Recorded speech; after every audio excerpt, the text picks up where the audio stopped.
بقول لك يا اسطى، انا كنت عايز اقول لك على حاجه كده الصراحه، ومش عايز اخبي عليك. قول.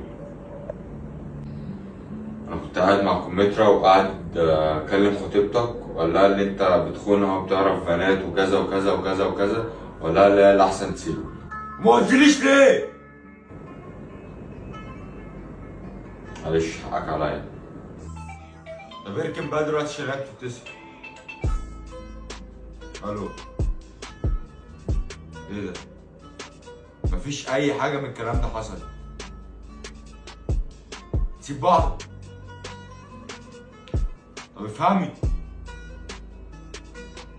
ما فكرتش ترني تفهمي مني، رغم اني كنت متغرب عشانك من زمان. على بعض انتوا ياللي خنتوا لغدار.